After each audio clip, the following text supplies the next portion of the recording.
السلام علیکم ورحمۃ اللہ وبرکاتہ۔ ان الحمد للہ والصلاۃ والسلام علی رسول اللہ۔ آج ہم آغاز کریں گے اللہ کی توفیق کے ساتھ سورۃ الفاتحہ سے۔ تو انشاءاللہ میں اس کا مختصر ترجمہ آپ کے سامنے پیش کروں گا۔ اللہ تعالی ہم سب کو سمجھنے کی اور عمل کی توفیق عطا فرمائے۔ بسم اللہ الرحمن الرحیم۔ اللہ کے نام کے ساتھ شروع جو بڑا مہربان نہایت رحم والا ہے۔ الحمد للہ رب العالمین۔ تمام قسم کی تعریفات اللہ رب العالمین کے لیے ہیں جو تمام جہانوں کا پالنے والا ہے۔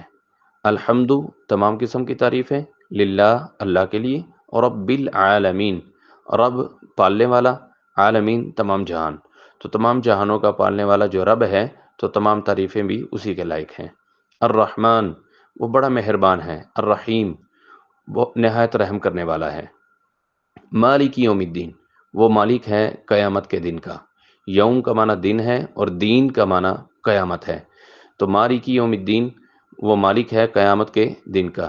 ایاک نعبد خاص تیری ہی ہم عبادت کرتے ہیں، و ایاک نستعین اور خاص اے اللہ تجھ ہی سے ہم مدد طلب کرتے ہیں۔ اہدی تو دکھا نہ ہم کو، الصراط راستہ، المستقیم سیدھا، اے اللہ تو ہمیں سیدھا راستہ دکھا۔ اہدنا الصراط المستقیم ہمیں سیدھا راستہ دکھا۔ صراط الذین راستہ ان لوگوں کا انعمت علیہم کہ جن پر تو نے انعام کیا ہے۔ اللہ رب العالمین نے جن لوگوں پر انعام کیا ہے، ہم نماز میں یا ویسے بھی سورہ فاتحہ جب پڑھتے ہیں تو اس میں یہ دعا کر رہے ہوتے ہیں، یا اللہ ان لوگوں کا راستہ دکھا جن پر تیرا انعام ہوا ہے۔ تو قرآن پاک میں اللہ نے باقاعدہ ان کا ذکر بھی فرمایا ہے کہ کن کے اوپر انعام کیے ہیں۔ اولئک الذین انعم اللہ علیہم من النبیین والصدیقین والشہداء والصالحین۔ یہ چار گروہ ہیں، انبیاء کا گروہ ہے اور صدیقین کا گروہ ہے، شہداء کا گروہ ہے اور صالحین کا گروہ ہے۔ ان کے اوپر اللہ نے انعام کیا ہے، تو ہم نماز میں پڑھتے ہیں صراط الذین انعمت علیہم، اللہ ان لوگوں کا راستہ دکھا جن پر تو نے انعام کیا۔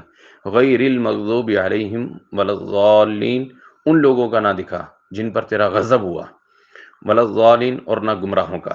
غضب جن کے اوپر ہوا ہے اس سے مراد یہود ہیں، اور جو گمراہ ہیں ان سے مراد ظالین جو ہے کہ گمراہ ہیں اس سے مراد نصارہ ہیں، عیسائی۔ تو اللہ ہمیں یہود و نصارہ کا راستہ نہ دکھا، ہمیں ان لوگوں کا راستہ دکھا جن پر تو نے انعام کیا ہے۔ اور آخر میں ہم نے اس کا پڑھنا ہے آمین۔ آمین کا مطلب ہوتا ہے اللہم تقبل منا، اے اللہ تو ہماری طرف سے اسے قبول فرما۔ تو یہ ہے سورہ فاتحہ کا ترجمہ۔ آپ اسے اچھی طرح سے سماعت کریں اور ذہن نشین کر لیں۔ کل انشاءاللہ ہم سورہ بقرہ کا آغاز کریں گے۔ السلام علیکم ورحمۃ اللہ وبرکاتہ۔